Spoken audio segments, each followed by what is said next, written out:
Hi, Paul Slackers, Good News Planet. I'm speaking with Aaron Senator. Hi, how are you, Aaron? I'm good, Paul. How are you doing? Alrighty, good. You're an ambassador for Refugee Nation, and you're actually a refugee yourself. And June is a month dedicated to raising awareness of the plight of the world's thousands of refugees. Many live in camps with no means for normal life and with little hope, in addition to those displaced by war, by disaster, by not good news. That's the bottom line here. And we're one, and we live on one planet, and we're all brothers and sisters. So tell us about the Refugee Nation and some of the things that you all do and how people can help. So the Refugee Nation was born out of trying to represent refugees and creating a symbol that represents refugees. Last year we had the Rio Olympics where about 10 refugees attended and participated in the Olympics for the first time. But however, they did not have their own flag or anthem to represent them. And it is this how the Refugee Nation was born from. And it's a group of creative people and refugees got together, designed the refugee flag, which is orange color with a black stripe on it. And it was designed to symbolize unity, and it represents the life vest refugee wear. They cross the Mediterranean seas and other seas around the world, and to create unity and a symbol that represents refugees. And to the point what I do, I have been advocating for refugees cause for the last 7 years by speaking at universities and international events. As you said it yourself, I'm a refugee myself from Eritrea, in which every month we get to have about 5,000 people fleeing the country, and out of the majority of the people dying in the Mediterranean Sea, more than half are from my country. And on what people could do, I always suggest people could have a sit down and learn about refugee and engage with refugee, because as we hear from politicians, and especially in the United States with the latest election and Brexit, the rhetoric towards refugee being something that's negative, calling them terrorists or criminals and so on. That's not the case. In fact, refugees are victims of such events, and people need to understand that. And to do so, the best way is to sit down and listen to their stories. In other words, people could also get involved by either volunteering with refugee resettling organizations, or they could donate to those organizations. In the case of the Refugee Nation flag, if you buy a refugee flag, the Refugee Nation flag, that money would go directly or indirectly to help other refugees. In fact, the flags are built by refugees and made by refugees. Wow, where are they made? They made through Makers Unite. I don't know exactly in which location, but people can get more information by going to the refugenation.org website. Wow. So remind me, I remember that there was refugees in the Olympics, right? How did that end up happening? Do you have any idea? I remember because it was so unusual. So I think what the world got into was to try to understand the human element behind being a refugee, instead of recognizing them as a burden or an issue to society. And then recognizing the talent that exists within refugee. Just most often people don't recognize refugees as normal people, you could say. So this was to try to bring the moral consciousness of society, recognizing refugees as humans, people with goals, admiration and aspiration, and the pursuit of happiness like everybody else, and try to recognize the talent that exists within refugees. That's why we had 10 refugees from different corners of the world. We had Syrians, we had Ethiopian, we had South Sudanese, and that got the recognition. Obviously, there was a lot of planning that went into it because this is the first time that took place. But having to see an event like this internationally recognized, valuing refugee and giving them a platform means you are creating an opportunity, treating them like any other person. You know, I'm very much, I share this, our audience knows this, okay, because first I'm an interfaith minister of all faiths. But also we're very involved with the International Day of Peace, World Peace Day. Mm-hmm. And I'm a one world person, okay, I don't really do, I'm a John Lennonist. And today's the issue of the Sgt. Pepper's Lonely Hearts Club's Band 50th anniversary. Right. So, all together now, actually it's in the Delta Airlines, they have that in their terminal.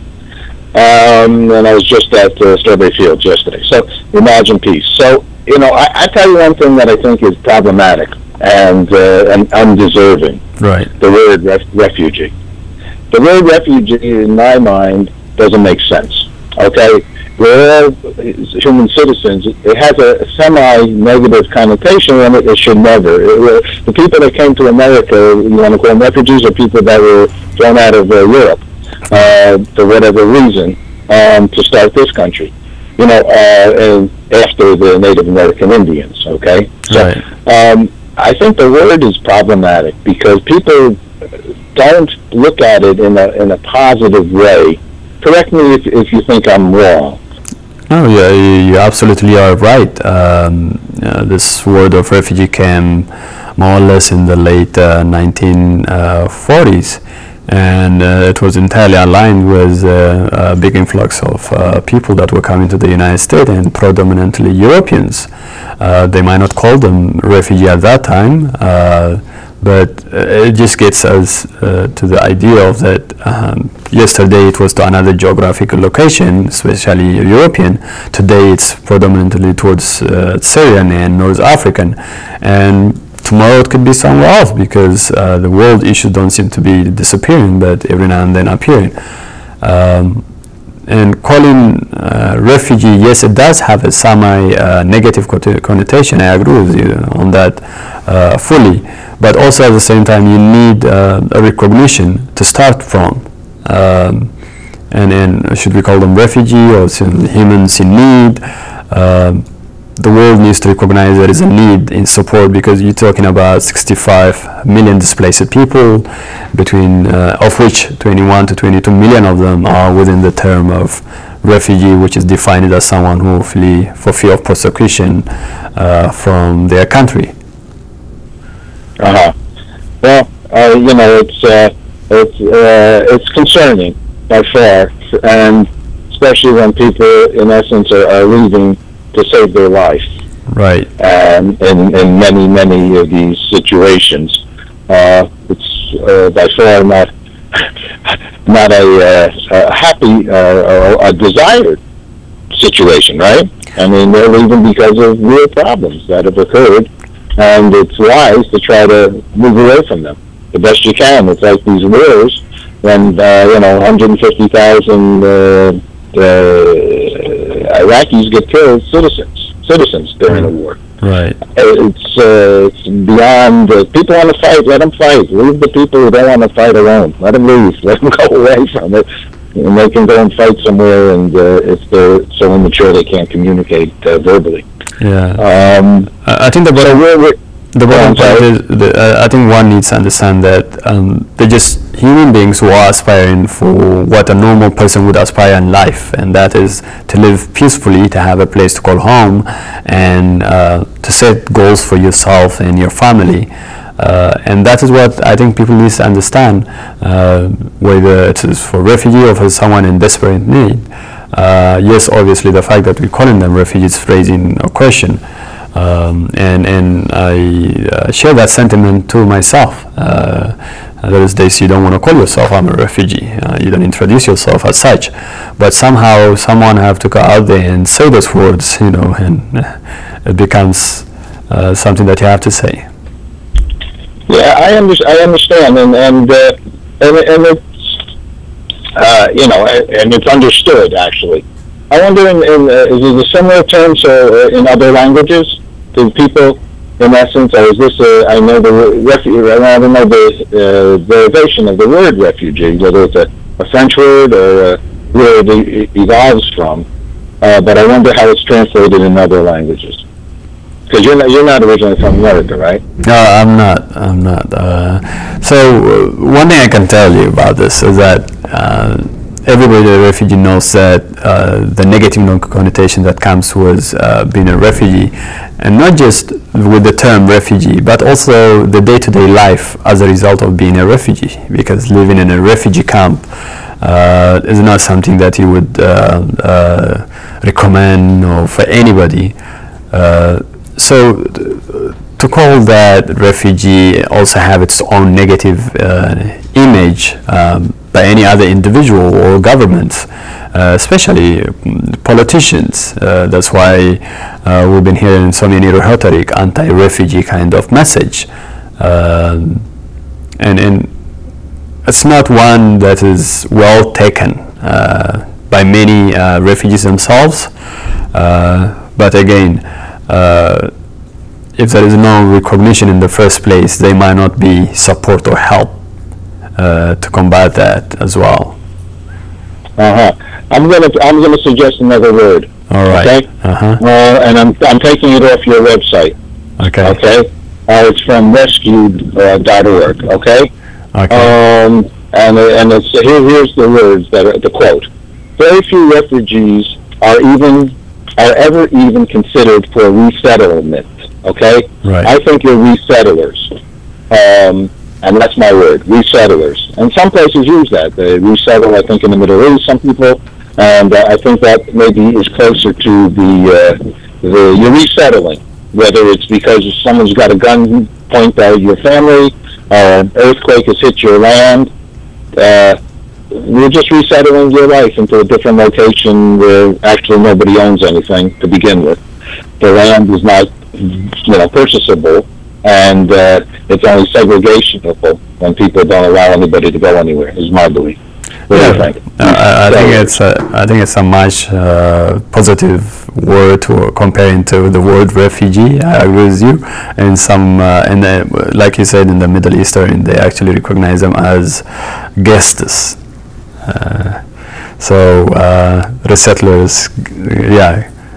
So they don't want to call them refugees. And sometimes nations use those kind of terms to not provide what is required within the term of what was set out in 1951 or of the convention or the 1967 protocol.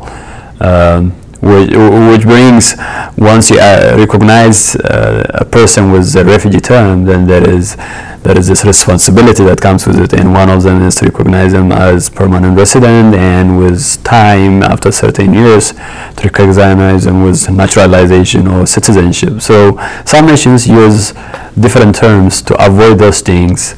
Some use it for good reasons, so we have to be careful with what we say out there, but resettlers sounds a good word. There you go, and the protocol was meant to be. We'll ask a quick question because you have to run to many people. What's peace mean to you? You're involved with world peace. What's peace mean to you? Peace means to be, to live among the kind of society I aspire to live. For me, my peace was taken once I left my home country. So to live in a society that has set out and laid out what life could have been for you, and to also, in doing so, to feel the pain of your people when they are having hard times, and to rejoice the joy of your people when they are in good times. You're a good man. Thank you very much. However I can help, please let me know. You know our broadcast, goodnewsplanet.com or .tv, and we'll help and support what you're doing. Thank you very much. Thank you for having me on your program, Paul. Okay. Take care. Bye-bye. Bye.